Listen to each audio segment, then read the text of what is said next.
Hello and welcome to Bookworms. It's the show where we read books, talk about books. I'm your host, Alex. And I'm Joe. Hey, Joe, how are you? I'm tired, Alex. I tell you, kids like to make you wake up early. These damn kids. I can't wait till they're teenagers and it's just, we're going to sleep until noon every day. I can sleep until hopefully 6 o'clock. Yeah, you'll have the opposite problem. Like, get out of bed. I swear to God. Well, we have that problem too. It's like one will wake up early, the other one will not want to wake up. So, Yeah, makes sense. but I'd rather the not waking up bit because at least then I'm in control. Anyways, That's a spirit. enough about my problems. Let's talk about yours. Oh, golly, where to start?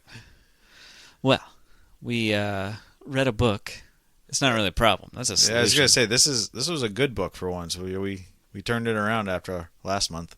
Yeah, we've had a couple of struggle busting with a couple of our choices lately. Both of us have reread these books and been like, it's okay. It's fine. Yeah, the season's not starting off well, Alex. I know a lot of like, oh boy, I read this one in college. I can't wait to revisit it. And then you read it and you're like, wow, I was dumb.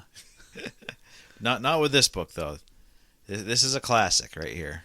Yep, this one, I don't know, it's a kid's book, but it's like really complex and so much fun and whimsical, and I really loved it. So I'm glad I chose this one. Good job, Alex. Okay. Atta boy. Boy, welcome to the low energy bookworms. So Alex, how about you tell us what the book is? Because I'm sure the listeners are dying to know about it, since if they probably didn't read the title of this episode.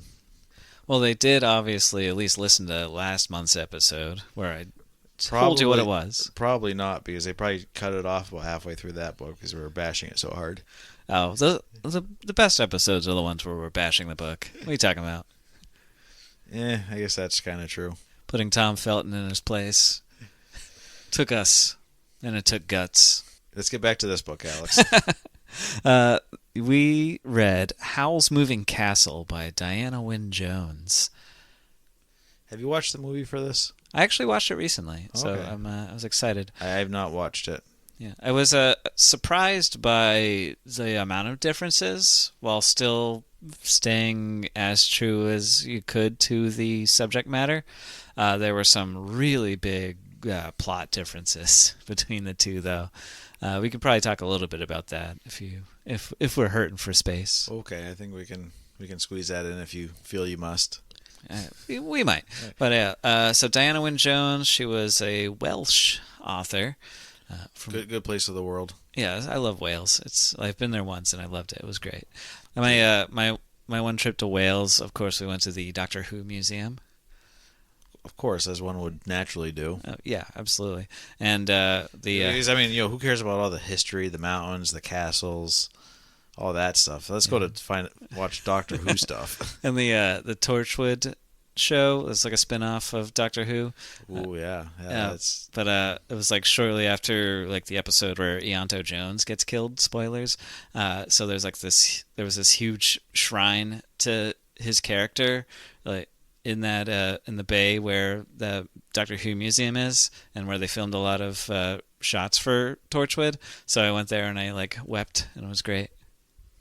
I can see you crying. Yeah, You have that kind of face that looks like you do it a lot. I think there's a picture of me like touching a picture of him and weeping. It's great. Okay. Yeah, that's a good show. We should do an episode on Torchwood at some point. Maybe. We'll see. I never was a Doctor Who person, though. I've never really actually watched a full episode. Oh, bro, you're missing out. I was more of a Star Trek, Star Wars kind of person for my science fiction. All right, fair enough. The sci-fi fantasy, it's a wide range. And we're talking about a completely different fantasy from Doctor Who. We're talking about Howl's Moving Castle, who just also happens to be written by a Welsh person. Anyway. How about you read the back, Alex? Yes, we shall I read. think we've gilded this lily long enough. The back. Yeah. Sophie has the great misfortune of being the eldest of 3 daughters, destined to fail miserably should she ever leave home to seek her fate. But when she unwittingly attracts the ire of the Witch of the Waste, Sophie finds herself under a horrid spell that transforms her into an old lady. Her only chance at breaking it lies in the ever-moving castle in the hills, the wizard Howl's castle. To untangle the enchantment, Sophie must handle the heartless Howl, strike a bargain with a fire demon, and meet the Witch of the Waste head-on. Along the way, she discovers that there's far more to Howl and herself than first meets the eye. So yeah, I read this book for the first time last summer because it was a book that Alex lent me saying, you should read this. And then we got into, hey, we should pick our season 2 books, and Alex...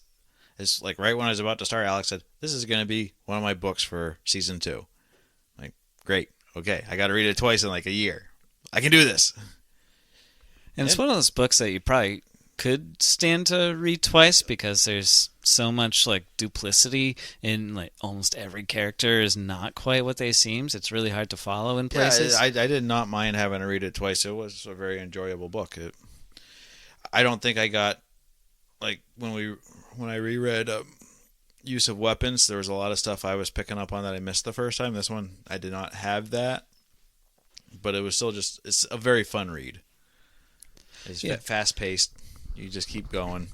And, yeah, it's hard to put down. You read 20 pages in like 10 minutes, like, oh, I can read another 20 pages. Let's go. Yeah, there's a large cast of characters. It's, everyone's got their own storyline in the book that needs to get resolved. So, yeah, for being over 400 pages, it moves pretty fast, and it's very engaging, which I enjoyed.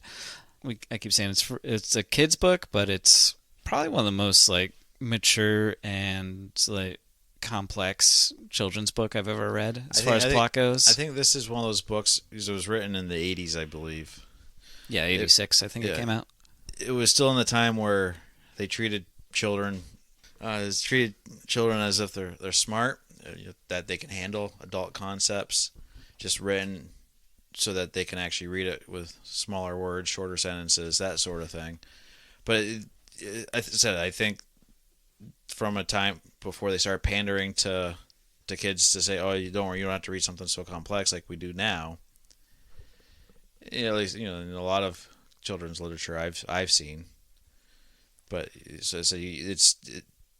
kids can tackle this more complex stuff, and I think they enjoy it when they encounter it. Yeah, like I don't know. There's like probably say this is what middle grade fiction, like grades 3 through 6, you could call it. I and call it that. Yeah, there's a lot of books in that range that are a lot smarter than you think. Like the Redwall series that we read when we were kids. That was very repetitive storytelling, but it was also very complex. There's riddles, there's multiple storylines you got to juggle, and you got this in this book as well. I wouldn't say that modern kid lit is like dumbed down or anything like that. There's usually they can have their own form of emotional impact, even if the storytelling's a little simpler on its head. But I see what you're saying. Yeah, so I haven't gone too much into the middle school lit. You will. You got them kids. Yeah, I do. I know you were a little bit heavier into it being the librarian at the school. So, but. So the little bit I have peeked at so far, the newer books, just kind of, at least in my opinion, are meh. And I think also with older books like this book's 40 years old almost. Yeah. Like you've had a chance to kind of weed out a lot of the slop. Like you go to a Scholastic Book Fair, you got to when they got all the modern new books coming out, you got to kind of wade through a lot of schlock to find stuff that's worth reading. Is true. Just kind of what it is. So usually after 40 years, those have faded away, and the books that have stood out are starting to stand the test of time. As we've discovered that a lot of good books also fade away, like Best Things Since Sliced Bread. That's true. It happens. So you can miss out on something good too by letting it slide away. But yeah, so this book starts off pretty straightforward. It gives a concept of a typical fairy tale where you have 3 sisters. The oldest sister, who's very into fairy tales, believes that she's doomed to failure because she's the oldest sister, and all the fairy tales, it's always the youngest sister that gets the glory, gets the riches, gets the whatever. Yeah, I was going to read the opening paragraph to Okay. help set it up. In the land of Ingary, where such things as 7 league boots and cloaks of invisibility really exist, it is quite a misfortune to be born the eldest of 3. Everyone knows you are the one who will fail first and worst if the 3 of you set out to seek your fortunes. Now, Joe, as the eldest of 3, how that make you feel? Well, I felt like it was bullshit since I am definitely the best looking, the smartest, the bravest. When I went out to get my fortune, I definitely came back the best out of the bunch of us. Now, Joe, this is a literary podcast, not a comedy. But But again, when we are introduced to Sophie, you can tell that she's the one that's putting these roles onto everybody. Like, oh, Fanny, the half sister, she's gonna be the big winner here because she's so pretty and so smart. Even though Sophie and Letty are just as pretty and smart, she looks at, or not Fanny. Fanny's the stepmother. Is Letty, Letty and Martha. Martha's the youngest one. So Martha is, she's the pretty smart one, and then Fanny is the stepmom, but she's just so nice and sweet and always trying to take care of them. So you get a lot of contrast between what Sophie's telling us versus the reality that we're given. So you can tell right away that things aren't going to be as Sophie's telling it necessarily, how they appear, how she views they appear. Yeah, it's like kind of getting into that whole thing we were talking about earlier, where like nothing's quite as it seems. Yeah, like they take that fairy tale intro and just immediately start turning it on its head. Like it's nothing's ever as quite as it seems. Like even when they're first talking about Howl, like talking about how he's this like cold-hearted monster and he's preying on all the women of the land. And, you learn pretty quick that's not quite what it is. But anyway, so Sophie works as a hatter, as her last name indicates. She works in her mother's hat shop. Her dad's hat shop. Her dad's hat shop. But her dad dies. Stepmom Fanny takes over. And immediately she says, hey, the business isn't big enough to support all of you, so I'm going to ship 2 of you off. So she ships Letty off to... Well, she got the bakery job, right? Yes. And then Martha got sent to a witch to learn witchcraft because she was too young. That at least it would be a long internship type thing. And then Sophie had to stay at the hattery and make hats. And immediately everyone, you can tell nobody's quite happy with the situation. So the girls, the younger sisters, are clearly bitter and don't want to leave. And Sophie just feels discontent, but feels like she can't leave because if she tries to leave, she'll fail. Yeah, and she's very good at making hats too. She has this habit of becomes important later on. She has this habit of like talking to the hats as she makes them, and it tends to like the way she designs it. She's like, "Oh, you're gonna go on a rich woman's head," and then a rich woman comes and buys a hat, that sort of deal. We find out pretty quick that she is performing magic. She's just unaware of it. Yeah, she has the power to talk life into things. Yeah, so pretty impressive power. Yeah, it's a good one. And she does that to quite a few things by accident. Yeah, to various results. Yeah, hilarious results sometimes. Yes, but yeah, so Sophie's doing her thing, making hats. Well, here's another thing. She makes it sound like she's being worked to the bone and and basically being a slave to her stepmom. But it's okay. She's not being paid. She's not being paid. But at the same time, you're like, well, this is, as Fanny kept saying, this is your business. If you want to go out and do stuff, just tell me. I'll give you whatever money you want.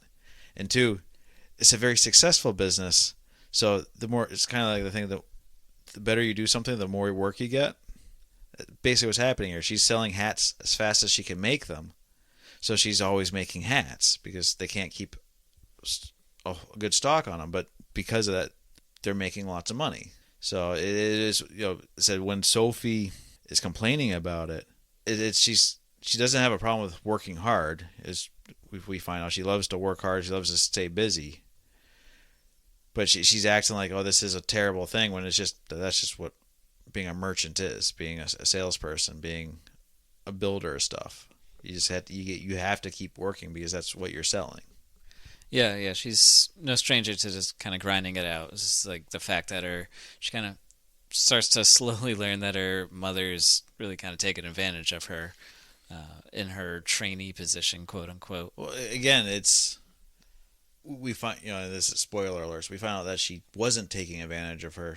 She wanted out as much as possible too. She was actually just being lazy and flirting with other men because she was a young woman when her husband died, but she was also out there buying the supplies to build the hats, and she was the one that was selling the hats in the store, and her intention was always to get the business to be successful so that Sophie could take it over because it was Sophie's dad's shop, and Fanny had just married into the family late. So her intentions were perfectly good when you find out what they actually were.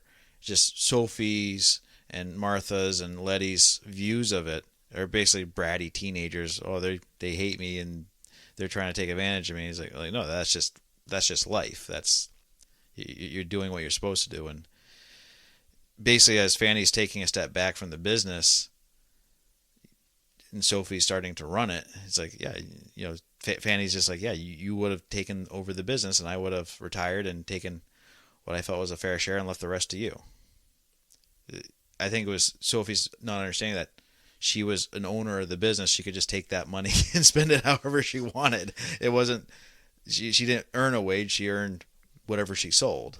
Yeah, and that kind of miscommunication leads to some discontent that sets up the bulk of the novel, because Sophie, she goes to, what's it called, market chipping to attend something or another. I forget what. Well, it was like May Day or something, and yes, it's like a holiday. Yeah, and she goes. She had been basically stuck in her house making hats, and she finally says, "I need to go see my sister," and so she's going to go find who she thinks is going to be Letty. Turns out it's Martha. Yeah. Before that, though, she unwittingly meets Howl for the first time, unknowingly, and she's terrified, even though she doesn't know who it is. Yeah, just some random dude shows up and starts hitting on her. Yeah, you can tell she's definitely been a hermit for too long. But she gets to the bakery, finds her sisters had swapped bodies, and it was now Martha selling pastries, not Letty. And basically she's like, oh, okay, that's, as long as you guys are happy, and if you'll find your fortunes, because you're the younger sisters, then I'm the old sister, so I'm going to be miserable my whole life. And Martha's a pretty big instigator for Sophie, kind of saying like, hey, by the way, mom's doing this to you. You notice how you're not getting paid, and yada yada. It's like, you should try asking for a paycheck, see what happens. And then Letty leaves and asks Fanny for a paycheck, and Fanny's like, oh yeah, I'll handle that when I get home. And then is gone for a couple days and never actually addresses it. Of course, Sophie never actually brought it up again either. Yeah, you got to kind of be aggressive sometimes when you're asking for a raise. Yeah, or just saying, hey, this is my money too, because I'm your daughter. Yeah. But then the unexpected happens. Yeah, the Witch of the Waste shows up. Yep. So, yeah, she arrives. She's got her henchman in hand, and for seemingly no reason, there is a reason eventually, but she acts like she's angry about the magic being put into the hats. Yes. She casts a spell on Sophie and ages her by about 60 years. Turning her into roughly a 80-year-old woman. 80 or 90-year-old woman, yeah. Yes. 60 or 70 years older. Because Sophie's, 17 in the book?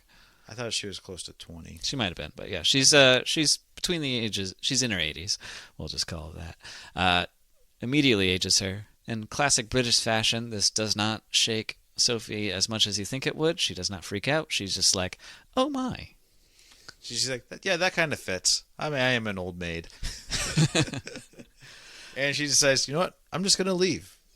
Maybe, Yeah, she doesn't want her family seeing her like that and, worrying. So she kind of just grabs her walking stick and hobbles off into the wastelands or whatever. Just into the hills. Yep.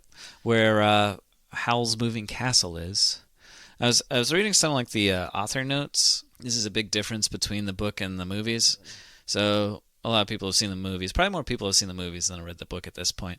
But That's how it usually works. yeah, and the like even on the cover of the book, they've kind of show it, but it's like very steampunk, very like the castle's on legs and it's walking. I guess Diana Wynne Jones, though, she wrote it as more of a floating castle. That explains the later books, the way the titles and the pictures in those look. Yes. And as Sophie's making her way to the castle, she has 3 magical encounters to add along to the whole fairy tale trope, where typically in a fairy tale, the oldest sister will have 3 encounters. It always comes in threes. Yeah, and completely botches it before they go to their destination and then fail. Sophie manages to do what the younger sister in the fairy tales would normally do, which is help the 3 or positively affect the 3 encounters. So she stands up a scarecrow. She gets a dog out of being stuck, and with that, getting her walking stick. And then I forget what the third one was. Do you remember? It was she ran into like some old man, and he was rude to her, I think. Yeah, I remember the encounter. I forget how it went, though. But anyways, it says she successfully passes all 3 challenges and winds up at the castle. Barely scrambles to get inside it. Yeah, she has to kind of chase it down on her old lady legs, and but she makes it in, and it's nothing like you would have assumed from seeing it on the outside, because it looks like it's a bunch of bricks holding hands on the outside. Has no business being a castle floating in the air. It's also a lot smaller on the inside, more cozy. Yeah, it looks more like almost like a cabin with like a couple rooms. So we're gonna get to my first quote here, where she's kind of taken over the room. The magical assistant Michael doesn't really know what to do with her. He's this little old lady who's being very bossy, and he wants to be polite because you respect your elders. And Sophie's totally taking advantage of, hey, I'm an old lady now. I can do whatever I want and say whatever I want and not have to worry about being rude. This is where Michael is basically giving her permission to stay the night to wait for Howl. That'll probably mean waiting all night, Michael said. Since this was exactly what Sophie wanted, she pretended not to hear. In fact, she almost certainly fell into a swift doze. She was so tired from all that walking. After a moment, Michael gave her up and went back to the work he was doing at the workbench where the lamp stood. So again, Sophie's just being the old lady's like taking advantage of it. Yet you can't tell me what to do, young lad. Yeah, it's like part of the rules of being a good house guest, like we were talking about in like Penelope ad.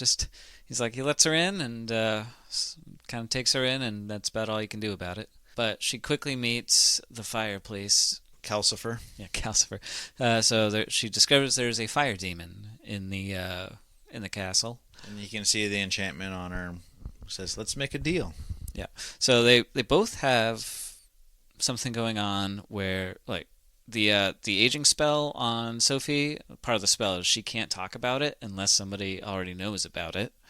And Calcifer has made a deal with Howl that he wants out of, but part of the deal is he can't talk about the deal. He can drop subtle hints, but he can't like tell you what the hint was. And so they make a deal with each other, like, you help me solve my predicament if I help you with yours, and they kind of go from there. Sophie's very good at playing like hardball too, because like Calcifer's like trying to put the deal in his favor, and she's very like sticks to her guns and is showing more cunning than you would have expected. But quick aside, this terrible casting. The movie, the Calcifer is voiced by Billy Crystal, and it's awful.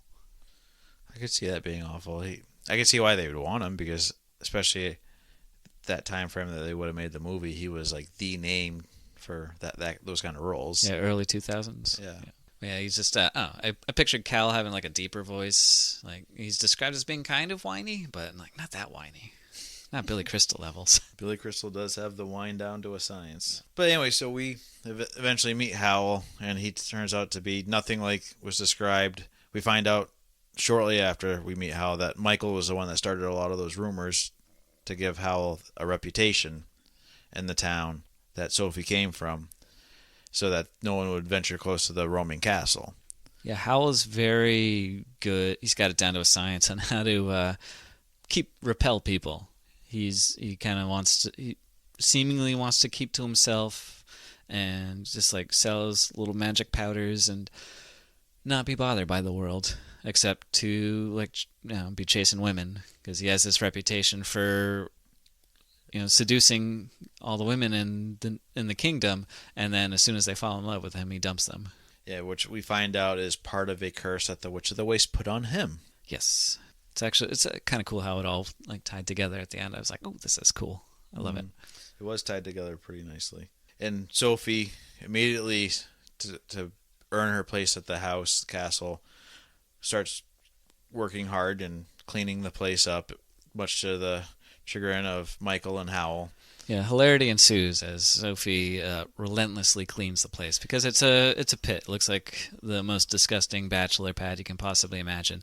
So she sets about cleaning it, dusting everything, washing everything, and she's very nosy. She's trying to pry into everyone else's business, and yeah, she's trying to learn. While she's cleaning, she's also secretly trying to figure out the deal between Calcifer and Howl so that she can hold up her end of the bargain. And she's just, but she's infuriating Howl because like she's moving stuff around on him and like asking relentless questions. And she learns that the castle's not actually a castle on the inside; it's just Howl's house, and that there's a magical door in the castle that leads to 4 different entries. So when I was reading this book, I was also reading Equal Rights by Terry Pratchett for a book club, and both books, this book and Equal Rights, came out within like a couple of years of each other. And there's one quote here where she's confronting Howl and Calcifer that I was like, this is very Pratchett-esque. You can tell that they had similar ideas and jokes, or similar influences. Yeah, they definitely like. It's like, different like countries, but they grew up on the same landmass. They kind of were both popular at the same time. Like it's it kind of makes sense that there might be some kind of like a little bit of crossover with their style and influences. Yeah. So Sophie in this quote I'm about to read is going after Calcifer and Michael, claiming how basically their Howl is supposed to be evil. So I'll go from here. I don't think I'm evil, Calcifer protested, but I'm not calm about it. If that's what you think, Michael said. If you knew the trouble we've had because Howl will keep falling in love like this. We've had lawsuits and suitors and swords and mothers with rolling pins and fathers and uncles with cudgels and aunts. Aunts are terrible. They go for you with hat pins. But the worst is when the girl herself finds out where Howl lives and turns up at the door crying and miserable. Howl goes out through the back door and Calcifer and I have to deal with them all. I hate the unhappy ones, Calcifer said. They drip on me. I'd rather have them angry. So I said, very Pratchett-esque in that just whole delivery. Yeah, it's like very very dry, but it's good. I laugh pretty good. It's like, yeah, that's fun. Yeah, and like Sophie kind of accepts that that's part of Hal's personality. He's kind of a lady killer, but then he comes home one day and he's distraught because there's a woman who won't love him. And it's her sister Letty. She also finds out that Michael is in love with her sister Letty. Yeah, and there's like mass confusion. Like, which Letty are we talking about? Are we talking about the Lettys who's Letty or the Letty who's Martha? And it's so like she has to like follow Michael around to see which Letty he's in love with. And we find out that Howl's going after the real Letty, where Michael's going after Martha, who's pretending to be Letty. And it works out because that means at least Martha and Michael are about the same age, so they would have to wait before any actual dating anyways. Yeah. And we find out later on that Hal's not actually in love with Letty, but we'll get to that more later this episode. But yeah, so there's my one criticism of this book is it does kind of start to lose its thread about halfway through. I'm like, all right, there's enough wacky hijinks. Let's get back to the plot here. A lot of meandering here, trying to dig deeper into the characters that wasn't really necessarily needed. Yeah, and there's a lot of the main plot is almost told in it's well done as a writing style. Like the main plots, while all this like love triangle romance stuff is happening, like the main plot's happening in the background still, because there's a lot of like secrets and people running around doing stuff because Howl gets called to the king, and he's trying to come up with this convoluted plan to get out of doing the king a favor, and also the scarecrow and the dog that Sophie helped are now following them around, and it's fun. But it does kind of like I'd rather focus on that than like the romance. The romance stuff. We do get maybe I'm just a guy, but that's what I think. About halfway into it, we do get one big reveal that the contract so Hal gives Michael a spell to figure out that's supposed to be on the complex side. Michael can't figure it out, so Sophie says she'll try to help him, and they figure out that they had to catch a shooting star, and they catch a shooting star with the 7 League boots, and they end up letting the star go so it could die, but they realize, hey, that was a fire demon. That's what Calcifer was. And so they find out that basically it was the start of how Howl got in trouble with the Witch of the West with her curse, and he caught Calcifer to help him power up, but that's also that the Witch of the West had her own fire demon, and that the Witch of the West and Howl are exes as well. Yes. Yeah, it's funny because that spell about catching the shooting star, that was actually not a spell, and Howl reveals like they'd only gone through 3 of the doors, like one's to the moving castle, one's to Market Chipping, and one's to another place. I forget the name of the town, but the 4th one is to his actual home, which is in a different dimension entirely. Basically Wales. Yeah, it's modern day Wales, or 1986 era Wales.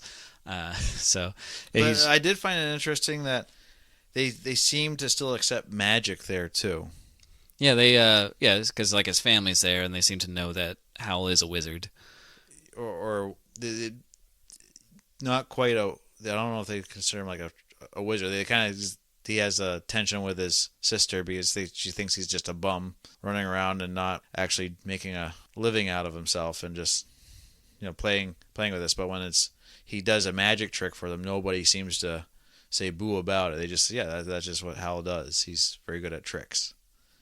And when he meets this woman who then Howl falls in love with, supposedly, she is completely normal. Oh yeah, that's here's the spell, and here's the other half the spell you're looking for, and it was very it's a very acceptance that magic is real. So it's not quite our dimension of Wales, but adjacent. Yeah, this is like definitely just a version of Wales, we'll call it, which is as close to Wales as you're gonna get. Do any of us really know the real whales? Just the ones in the oceans. Bump. You set yourself up for that one, Alex. Come on. Yeah, but anyway, we start to get more into the plot towards the back third of the book. Sophie has to disparage Howl's name to the king, posing as his mother. So she goes there and she's talking about just Howl gave her a script, but like in front of the king, she kind of panics, so she just starts saying true things about Howl, which aren't very flattering to begin with. So she tries trashing him, and the king's like, "This is exactly who I need. I need someone who's going to try and get out of this deal. This is perfect." Just complete, like, what the hell? But yeah, very bright, dry British humor. They think Monty Python. Yeah, that's like it's like a very like I don't know, almost like Blackadder style thing, which was big in that year. I don't know if that Blackadder was out by then, but anyway, so Monty Python was definitely out by then. So yeah, Monty Python, like British humor is just Monty Python. I think it's all just influenced by that. But yeah, the king wants Howl to find his missing brother, and also the king's wizard Solomon is missing as well. Suppose they want the brother back, and this is actually basically the sentence drives the entire plot of the movie. Is the brother? He needs the brother back to help negotiate because there's someone's about to declare war on Ingery, which is actually like there's a huge war on in the movie. So that's a little interesting. Whereas it's a very minor little plot detail in the book. And I guess Studio Ghibli wanted to make an anti-war movie, so that's why they did that. So he's got to find the brother, and he's got to find Solomon. And Howl supposedly doesn't want to do that, so he sends Sophie to just blacken his name. It doesn't work. As he will admit later, he's a coward, so therefore he has to tell himself he's not doing something and convince himself he's not doing something while he's doing it. Exactly. But on her timeout, Sophie finds the dog again, and the dog starts like tagging along. I think they eventually cast a spell on it so it can start talking. And also she sees the Witch of the Waste again. And the Witch of the Waste, like, even though a few months have passed at this point, like, recognizes her immediately, like, oh, you're that person I aged. How are you? How's it going? Very strange like that. That kind of shows Howl that the witch is kind of hot on his tail. And the curse keeps sinking deeper and deeper, and Sophie doesn't help with it, because every time Sophie tries to meddle with anything, the next stage of the curse follows through. Like, they end up the Witch of the Waste figures out where 3 out of the 4 houses are, so they had to relocate all 4 doors, or 3 of the 4 doors. Yeah, they keep the whale's door and the castle door, but they move... The biggest door that they move is... Well, they move the castle, though. Yeah, they move the castle like thousands of miles away. They move one of the doors to Sophie's old hat shop. Yeah, where they start selling flowers. Yes. Sophie's reunited with her mother there, and they have a bit of a... No, she's not... Her mother goes to the mansion that they move into. Yeah, but she sees her mother again and they talk. And that's where we find out that, yeah, she was trying to set Sophie up for a more successful career. That was later, towards the end. Yeah. Oh, it is later, isn't it? Yeah, okay. So we find out Fanny marries some rich nobleman, and she moved out into the country, and where the mansion is, it's near the waste where the witch lives. But they were getting their flowers from there, but Fanny's driving by. Oh, someone new moved into that mansion there. Or no, sorry, I'm confusing my places. The castle moves to the waste with the flowers.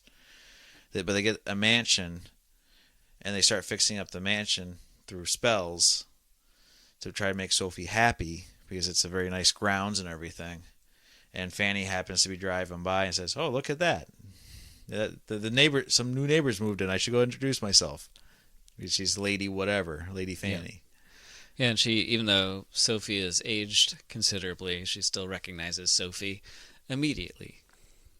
Again, very, very British humor. It's like, oh my, you have a spell on you, I see. Yeah, and basically we find out that Howl trying to make Sophie happy because he's realized that he's in love with Sophie, and he knows there's a spell on her. Yeah, he's known since the very beginning that Sophie's been under a spell. He just hasn't mentioned it. He's secretly tried to break the spell with his own powers, but he's been unsuccessful. And we were told early on when we meet his teacher that she could see the spell and says, "Oh yeah, that was you got cursed by the Witch of the Waste." It's her signature on that spell. So Sophie also realized, oh, this was a very obvious spell on me, and so obviously everyone knew, and she gets very angry. Yeah, Hal has this like really stupid excuse. It's like, we just thought you wanted to be under a spell. Well, as Kelsover said, that eventually they got the witch's spell off of her, but she kept it up, and they said, we can't take it off of you because you're the one that's holding on to it. But basically, trying to make her happy, Hal, unbeknownst to her, invites her whole family to come visit her. Yeah, I think part of the the keeping the spell on, I think that's just sort of her trying to break her like expectations, break away from those, getting into like gender stereotypes of, the subservient young woman who has to slave away and not realize her destiny, whereas the crone, no one really cares, so she's free to live however she wants, and it's kind of like breaks both tropes of both the crone and the child, and it's a cool little tidbit that she threw in there. Yeah, so but they get the whole gang together, the sisters, the mom, the dog is now they're able to get to a man. Is it Percival? Yep, Percival. And the scarecrow shows up, and they realize, oh, he's just trying to get the skull back so he can talk to us. And then the witch shows up, but we don't know it's the witch. And yeah. Also, there's also a lady named Miss Angorian, who Sophie believes is Howl's like true love, because she keeps showing up. She's this beautiful, radiant woman. And she's saying she's in love with the wizard Solomon. Yeah. But yeah, she like they let Miss Angorian into the castle at one point, and she like picks up Howl's guitar, and Sophie kind of she's in a jealous fit. She's like yelling, getting keep going back to British humor, getting angry over something small. Like you can't just come into someone's house and touch their guitars. Well, one thing She leaves again. kind of rewinding here, we had one battle of the witch and Howl when they were fighting in the port town, and that had been probably one of the worst battle scenes I've had to read with magicians. Yeah, she doesn't do action very well. Yeah, It's very very easy to get lost in the fog as to what's going on. Yeah, it was just like two clouds battling it out, and it just wasn't well done. It was. Yeah, okay, let's get through this so we can get to the interesting parts of the romance. Yes. Yes, the romance takes a front row seat. Yeah, I didn't want any action in my book anyway. Eventually, you wanted a lot of action in your smut book. Double stuff there, Alex. Oh, yes. I was hoping for more. But yeah, eventually, the turnip head, is that what they call him? The scarecrow? Well, they give him a silly name. But the scarecrow, like, becomes this messenger because they give him the skull. And he tells them that Miss Angorian's been captured by the Witch of the Waste. And so Sophie, because she won't admit it, but she is definitely in love with Howl, wants to save Howl's true love, so she goes to confront the Witch of the Waste. Meanwhile, Howl's taken off because the Witch of the Waste supposedly is trying to kidnap his niece and nephew and sister. Yeah, like somehow got into modern-day Wales to attack them. So they're separated, and Sophie ends up getting captured. This is where we learn the motivation of the witch, where she's trying to make the perfect man, as a high schooler does with magazines and cutting out different body parts of stars and taping them up to the locker and to make the perfect man. So the Witch of the West is trying to do that with the prince and the two wizards. Yeah, she wants Prince Justin's head, Solomon's like brains, and Howl's head. No, wait, she wants Justin's body, Solomon's brains, and Howl's head to make a perfect man. And so that the two of them can rule the world together. Yeah, that's actually my I'm going to read that part because that was my favorite, like just one liner in the whole book. Was like Solomon's like body is sitting there without a head, and Sophie just shouts, "Put his head back on at once! He looks terrible like that." It's just like the perfect line. Howl gets wise to that pretty quick, and he goes and he just like comes in as a cloud and just murders the Witch of the Waste. And again, it's one of those things where we're realizing Sophie's a lot more capable than she or anyone else realizes. Basically, she would have been the Witch of the Waste on her own, except that Howl just got there while she was trying to get free from the trap. But she's actually like this super powerful badass. Yeah, she has the ability to like she tucked life into a scarecrow, and she basically her walking stick she created into a magic wand. Yeah, she's very powerful, and we also learn that Howl is braver than he cares to admit. And they also learn that Miss Angorian is, in fact, not Howl's true love. It's actually the Witch of the Waste's fire demon.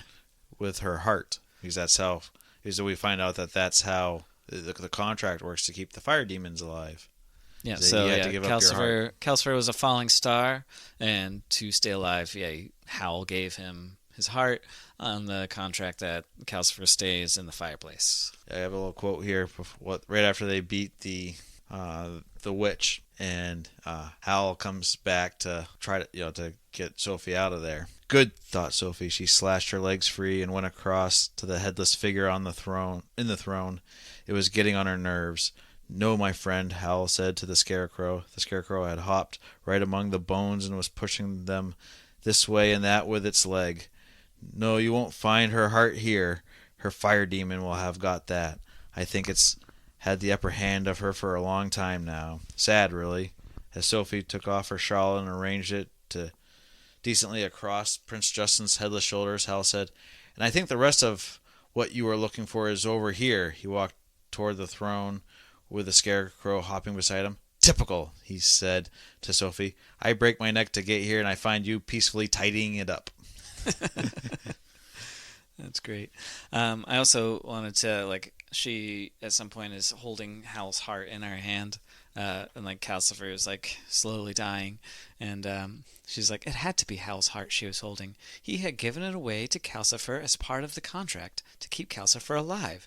He must have felt sorry for Calcifer, but all the same, what a silly thing to do. I did like the quote where she's squeezing the heart, or the Miss Angorian is squeezing the heart, and Hal just drops basically dead, and she's like, "Well, that was awfully easy." And Calcifer's like, "Yeah, he does. His heart has been kind of soft." We also find out that's why he leaves women as soon as they fall in love with him. It's because he doesn't have a heart in his body, so he can't fall in love. But in reality, he was able to fall in love. He was just waiting for the right person, and it was Sophie. And he was in love with her the whole time. And he wasn't actually in love with Letty. He was using Letty to learn more about Sophie, like pecking her with questions to try and help break the curse and learn more about her. Yeah, so we find out that no one's intentions were really as honest as we were led on to believe, basically. And we find out that everyone's basically gets their happy ending. Yeah, they banish the witch's fire demon. We find out that the Scarecrow was actually Prince Justin all along, and Percival was actually Solomon all along, like had his conscience in there. Yeah. Oh, and then we find out the reason why Calcifer needed Sophie was because she's the only one that could actually talk life into him without the heart. Yeah, so he could continue living. So yeah, and he it looks like he's about to leave, but he actually comes back at the end. He's with the promise, like, as long as you let me just kind of come and go as I want, I'll keep hanging out here because it's his home. Yeah, and so it's kind of like, oh, the whole family's together, kind of like quick little final snapshot. Like, we've vanquished evil, and we're going to live happily ever after. Yeah. And it's cute. Yeah, it's cute. It's chaotic, as a big family with everyone trying to talk to each other is. Well, meanwhile, Sophie and Howl finally admit to each other and themselves that they actually love each other, and they kind of want their privacy. Yeah, and Sophie is restored back to her normal age because she's found true love, I guess. Because she's found a reason to be young again. And she realizes that she is probably one of the most powerful witches in the world. Yep. It's a good reason. Yeah. So, final thoughts, Alex? It's a good book. As you could tell from our talking about it, it's chaotic, it's whimsical, it's a lot of fun, and I enjoy it very much. It was a great second read through, and I think it should just be a staple of children's literature. I agree. I read this book basically within 9 months, both readings, and I enjoyed reading it in that time frame twice. It was one of those things where it's a fun story. It's definitely geared towards young people, but as we keep saying, it's not simple. It's got a lot of stuff that subverts your expectations, and basically breaks apart the standard fairy tale. And if you read it carefully, you to think. You have to read it carefully. It's well paced. It has growth that's complete and well earned for each of the characters. It's not just there's no two-dimensional character in this whole book, really. Even the ones that you're like, like Fanny, that's just a two-dimensional character.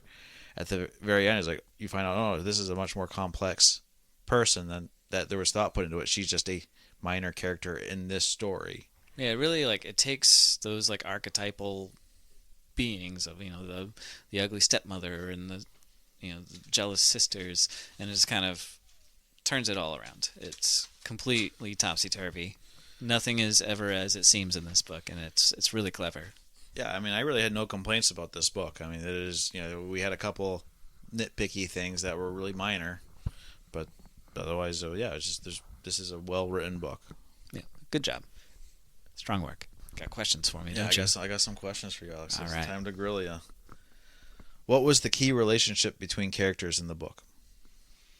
Well, it's got to be the relationship between Sophie and Howl. That's what drives the whole thing. One reason I don't read a lot of romance is it's always predictable. You always know they're going to wind up together at the end. So that's obviously the most important relationship is those two come and the way they come together. I do like how it's not obvious that they're going to fall in love in the beginning. You know that's how it's going to end, but it's not like one is starstruck or they're not really enemies to lovers either. They're just two people that are stuck together in a their own bad situations. Yeah, and they both have this bad habit of digging their heels in and being immovable on certain things. So they have more in common than you think, though. Does Sophie limit herself, or do her circumstances limit Sophie? She always comes back to the whole being the eldest and destined to fail. It's kind of her, it's a phrase that she keeps coming back to throughout the book. So I think most of her limits are definitely self-imposed, whereas she's clearly much more capable than she lets on, or maybe isn't even aware of.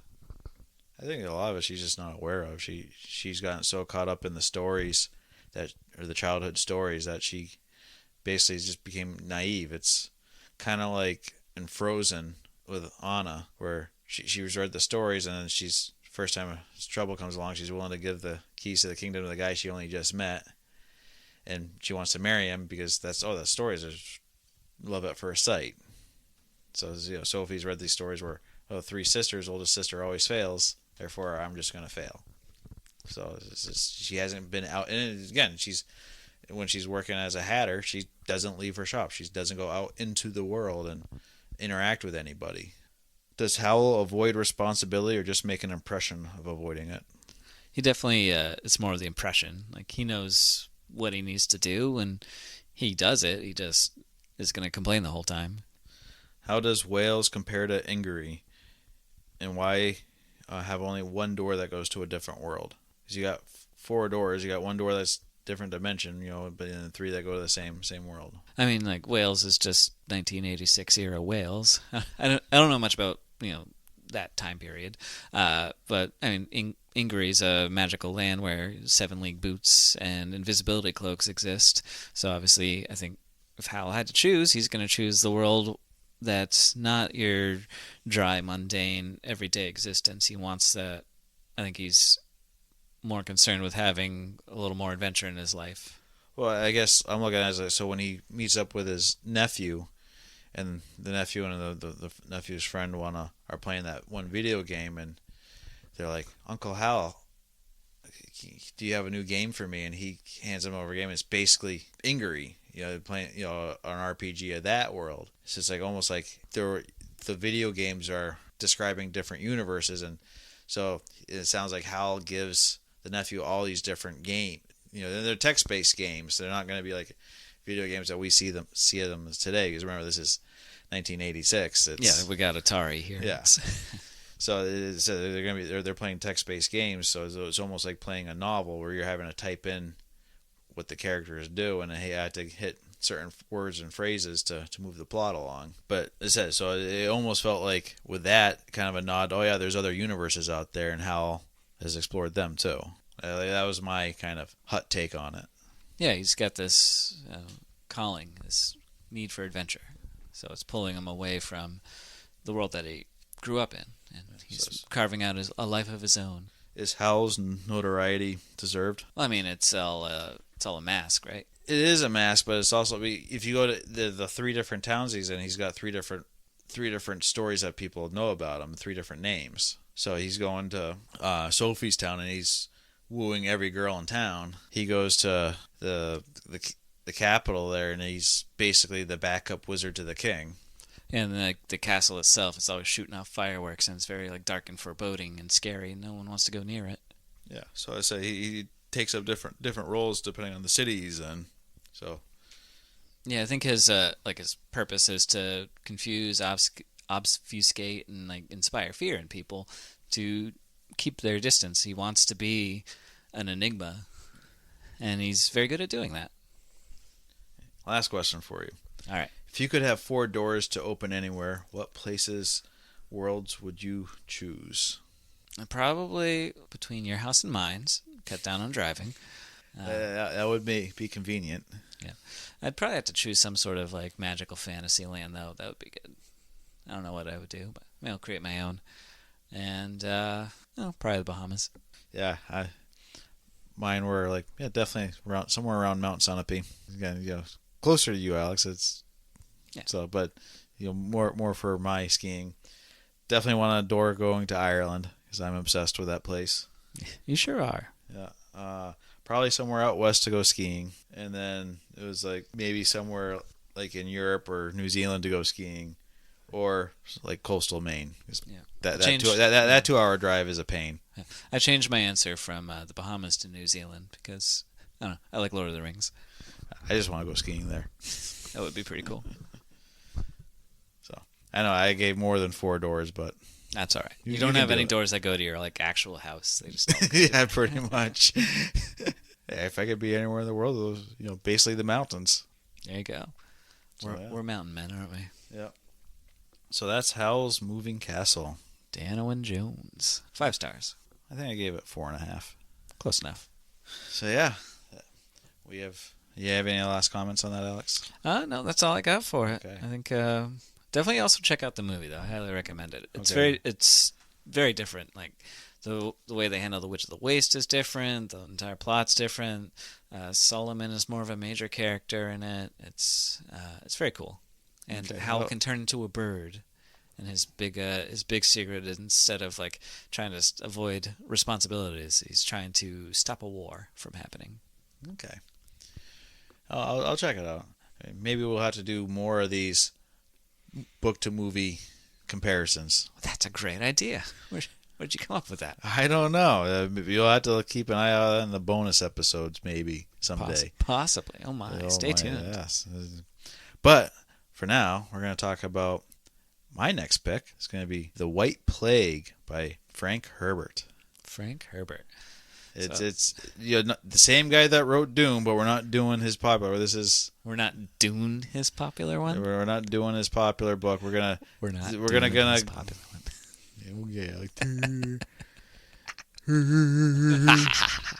But we're gonna do one of his lesser known titles. It's one of those books that I was looking on Goodreads, and I only gave it 3 stars when I first read it. But it's one of those books that's just stuck with me, since I read it in college. Really, I think it's gonna be one of those books that we're gonna find a lot of problems with it, but at the same time, it's gonna have some interesting things to talk about. Yeah, I don't enjoy Frank Herbert as a writer, but he is a very good idea man. So yeah. I'm excited to see how this one plays out. Yeah, so stay tuned for that. That'll be on the 5th of next month. Don't forget, we also do bonus episodes on the 20th of every month, so keep your eyes peeled for those. We are on all the major podcast apps, so make sure you subscribe to your favorite ones. We are on YouTube. And yes, I know every episode gets posted twice. I don't know why, because when I take one down, the other one doesn't get posted, or it gets posted days later. So yeah, we're boomers. Just leave us be. Yeah, YouTube is beyond me. Anyways, we have a Facebook, Kendall Bookworms. We have an Instagram at Kendall Bookworms. You can DM us there. If you are on Spotify or Apple, please rate and review to help us grow this show. Otherwise, tell your friends and family to give us a listen if you think they would enjoy us, because that's how we grow our show. We have an email if you want to contact us, kendallbookworms@gmail.com. Alex has 2 books for sale currently. Yeah, so go buy them. Amazon link is in below. Yeah. Let us know in the comments which one's your favorite. Yeah, Alex wants full book reports here. Yes. Brutalize me. You gonna tell them what the book titles are? Paul Plimpton versus Ragnarok and The Destroyer. I think that's everything, Alex. Yeah, I think you got it. Oh, I'm supposed to start plugging this now, according to Becky. Oh, yes. If you're interested in the other books that we read, Alex and I are both on Goodreads. You can find us there. I know that's kind of a controversial site at the moment, being it's part of Amazon, and people don't want to give Jeff Bezos any more money than they have to. But I'm also posting book reviews of books that we don't discuss on this podcast on Medium and Substack. So if one of those 2 sites are your sites you like, you can go check out my book reviews there. We will eventually get a link tree or links to those up. But otherwise, you can just look up my name, Joe Kendall. I think that's it, Alex. Take us out of here. All right. Well, that was Howl's Moving Castle. Tune in next time for The White Plague. Until next time, I'm Alex. And I'm Joe. And this has been Bookworms. Out.